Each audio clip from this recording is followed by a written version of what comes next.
Hospitals के अंदर जगह ख़त्म हो गई है। हालात ये हैं कि जो प्राइवेट हॉस्पिटल्स हैं उन्होंने लूटमार शुरू कर दी है। प्राइवेट हॉस्पिटल्स को जो ज़मीनें दी गई हैं वो रफ़ाई प्लॉट्स हैं, वो एसटी प्लॉट्स के ऊपर इनको ज़मीनें दी गई हैं। लोग दर बदर फिर रहे हैं, एक दूसरे से पूछ रहे हैं कि भाई कोविड का टेस्ट कहाँ से कराना है, कोविड का टेस्ट कौन से हॉस्पिटल से कराना है। ये नाजायज़ है। आप सिंध के लोगों के साथ बिलावल जरदारी जुल्म कर रहे हैं। सिंध के लोग आपसे 2023 में सवाल करेंगे और आपको वही सबक सिखाएंगे जो पिछले दिनों लाड़काना के इलेक्शन में आपको सबक सिखाए। मेरी बात याद रखना, 12 साल से आपकी हुकूमत है, 4 दफ़ा इक़्तिदार के अंदर आ गए हैं, लेकिन आज तक आपके पास state of the art DNA testing facility सूबे सिंध के अंदर मौजूद नहीं है। आप कब जागेंगे बिलावल जरदारी, आसिफ जरदारी साहब कब जागेंगे? हम तो इश्तिहार लगाने लगे भी आपके तीनों के गुमशुदगी के, तीनों रिश्तेदारों के, बिलावल जरदारी, आसिफ जरदारी, अजहर पेशो साहिबा, तीनों गायब हैं। 2 दिन पहले मुझे एक फैमिली मेम्बर की कॉल आई और उन्होंने मुझे बताया कि हमारा जो फैमिली मेम्बर है वो तो बीमार था, 20 दिन से एडमिट था हॉस्पिटल के अंदर, आज उसका इंतकाल हुआ है तो वो कह रहे हैं कि बॉडी नहीं देंगे, वो कोविड पेशेंट था।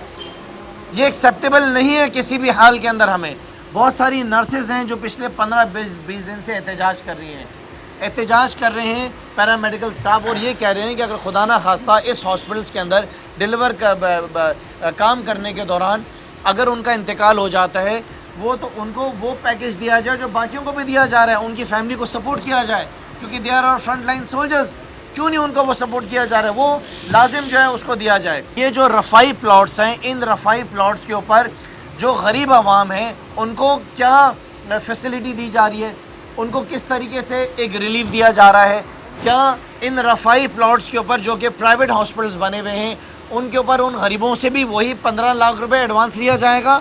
उन गरीबों को, क्योंकि गवर्नमेंट हॉस्पिटल में तो जगह नहीं है, तो उनसे भी 1.5 लाख रुपए पर डे लिया जाएगा। मैं चीफ जस्टिस ऑफ पाकिस्तान से रिक्वेस्ट करूँगा कि इसका नोटिस लिया जाए कि जो रफ़ाई प्लॉट्स हैं जो कि दिया जाते हैं इन प्राइवेट इदारों को, उसमें रूल्स क्या हैं, कानून क्या कहता है कि उनकी मदद किस तरह की जाएगी, वहाँ पे लोगों को जो है किस तरीके से कोई ना कोई फैसिलिटी दी जाएगी, कोई 10% डिस्काउंट, को 50% discount, they should be something ना। ऐसा तो नहीं हो सकता कि हर एक को एक ही लिहाज से उसको डील किया जाए। कि क्या कुरान के ऊपर हाथ रख के पीपल्स पार्टी के मिनिस्टर्स, इनके लीडरान हाथ रख के कह सकते हैं कि खुदा ना खास्ता अल्लाह ना करे अगर इनको कोविड हो तो ये ओझा के अंदर जाएंगे? हमारे एक दोस्त रिपोर्टर, क्या नाम है उनका, हमीद सोमरो साहब, उनका क्या हशर हुआ है? जिस हॉस्पिटल में हमीद सोमरा था उस हॉस्पिटल में आसिफ जरदारी, खुदा ना खास्ता कोरोना हो जाए तो वहाँ जाएंगे?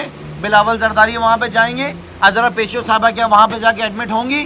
क्या खुदा ना खास्ता इनके किसी मेंबर को अल्लाह ना करे अगर कोविड हो जाता है तो क्या ये उन आइसोलेशन सेंटर्स में जाएंगे? मैं आवाम से गुजारिश कर रहा हूँ कि हम अपना ख्याल रखें। सिंध हुकूमत के पास कुछ भी नहीं है देने को। हॉस्पिटल्स में ताले लग गए हैं, अभी बंद हो गए, जगह नहीं है। अगर जाएंगे तो वहाँ पे वैसे ही मरेंगे, बचने का कोई चांस नहीं है। पूरे रमज़ान के अंदर आप लोगों के लिए आवाज़ उठाते रहे। मैं मशकूर हूँ सारी मीडिया का, सीनियर जर्नलिस्ट जो यहाँ बैठे हुए कि आप लोग आए, कैमरा मैन आए, लेकिन हम रुके नहीं, आवाम के लिए आवाज़ उठाते रहे, इनको एक्सपोज करते रहे कि क्या कर रहे हैं ये लोग, किस तरीके से सूबे के अंदर करप्शन हो रही है, किस तरीके से इस सूबे के अंदर लूटमार हो रही है। ये सब बताना हमारा काम था। हमने इनसे कहा कि आइसोलेशन सेंटर्स आपके होने चाहिए डिस्ट्रिक्ट वाइज। जिस वक्त कोविड कम था इन्होंने डिस्ट्रिक्ट वाइज आइसोलेशन सेंटर्स नहीं बनाए। एक आइसोलेशन सेंटर मैंने कहा डिस्ट्रिक्ट वाइज बनाओ, नहीं बनाए। आज हम इनसे डिमांड कर रहे हैं कि आपके जो आइसोलेशन सेंटर्स हैं वो यूनियन काउंसिल वाइज होने चाहिए, क्योंकि तादाद बढ़ रही है कोविड की, तो आप इसको यूनियन काउंसिल वाइज बनाएं। आज अगर यूनियन काउंसिल वाइज आप डिमांड कबूल नहीं करते तो कल हम वार्ड वाइज डिमांड कर रहे होंगे, वो भी आप नहीं करेंगे। आपकी सेहत पे क्या फ़र्क पड़ता है? सन कोटा पे आए हुए मिनिस्टर्स लाइन लगी हुई है, एडवाइजर्स लगी हुई है, आपका क्या जाता है? जाता तो हमारा है, ये हमारा मुल्क है, हमारा सूबा, हमारा शहर है। आपका क्या है? आप तो जाएंगे दुबई में, अमेरिका में, कनाडा में, जहाँ पे आपकी जायदादें, वहाँ पे जाके आपने अपना गुजर बसर करना है। ये N95 मास्क जो कि मैं ख़रीद सकता हूँ, वो सिंध हुकूमत क्यों नहीं ख़रीद सकती है हमारे फ्रंट लाइन सोल्जर्स के लिए? क्या उनको मुसीबत आती है? जो डॉक्टर इमरान ने दवाइयाँ बताई हैं, ये चैलेंज कर देना, इनको चैलेंज कर दें कि नहीं है। चलें मेरे साथ, मैं आपको लेके चलता हूँ, चलें डॉक्टर इमरान के साथ सिविल हॉस्पिटल। क्यों अवेलेबल नहीं है वहाँ पे इंसुलिन्स?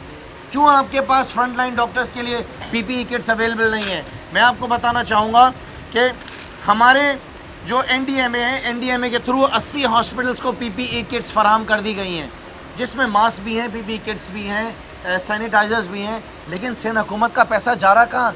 ये तरक्याती कामों के जो पैसे थे वो तो पूरे शहर के अंदर तहरीक इंसाफ तरक्याती काम करा रही है। आपके तरक्याती काम तो कुछ भी नहीं चल रहे हैं, वो काम तो सारे हमारे चल रहे हैं। लिहाजा जो अरबों रुपए के आपके फ़ंड्स हैं जो आपको वफाकी हुकूमत के साथ मिलते हैं, खुदारा मुराद अली शाह आपके स्टाइल में, मुराद अली शाह स्टाइल में, साईं हाथ जोड़ के आपके आगे गुजारिश कर रहे हैं कि साईं खुदा के वास्ते लोगों की खिदमत करें। साईं मुराद अली शाह साहब लोगों की खिदमत करें, हॉस्पिटल्स की अवेलेबिलिटी लेकर आएँ। आसिफ अली जरदारी साहब खुदा के वास्ते बाहर निकलें, बिलावल जरदारी बाहर निकलें खुदा के लिए। देखें आपकी नकम्मी टीम क्या कर रही है हॉस्पिटल्स में। बिलावल जरदारी जाएँ सिविल हॉस्पिटल, जाएँ जाके जिना में देखें, जाएँ जाके और जितने आपके हॉस्पिटल्स हैं उधर देखें किधर सो रहे हैं। बिलावल जरदारी जागें। हम वफाक से डिमांड कर रहे हैं, हम अपने वज़ीर आज़म से डिमांड करेंगे, वज़ीर आज़म साहब जो कुछ सिंध में हो रहा है इसका नोटिस लीजिए। सिंध के हालात बहुत ज़्यादा ख़राब हैं, सिंध के हॉस्पिटल्स के हालात बहुत ज़्यादा ख़राब हैं। सिंध के हर डिपार्टमेंट के अंदर वज़ीर आज़म साहब करप्शन है, सिंध के हर डिपार्टमेंट के अंदर नलायक और निकम्मे बैठे हुए हैं, सिंध के हर मिनिस्ट्री के अंदर नलायक बैठे हुए हैं जो कि काम नहीं कर रहे हैं। सिंध सूबा पीपल्स पार्टी की नलायकियों की वजह से, सिंध सूबा पीपल्स पार्टी के इनकॉम्पिटेंट मिनिस्टर्स, एमपी और इनके एडवाइज़र्स की वजह से रो रहा है और सिसक रहा है। और हम आज अपनी वफाक से डिमांड कर रहे हैं कि कोई ना कोई ऐसा इक़दाम उठाना चाहिए मेरे सिंध के लोगों के लिए। मैं तो ये कहता हूँ कि SOPs के बेसिस के ऊपर और आसानी की जाए, काम करने दिया जाए। शादी हॉल से खोलें, क्या शादियाँ बंद हो जाएंगी? शादियाँ नहीं होंगी क्या? शादी हॉल्स बंद हो जाएंगे क्या? ट्रांसपोर्ट वाले भूखे मरेंगे? 5 बजे के बाद पेट्रोल पंप बंद रहेंगे?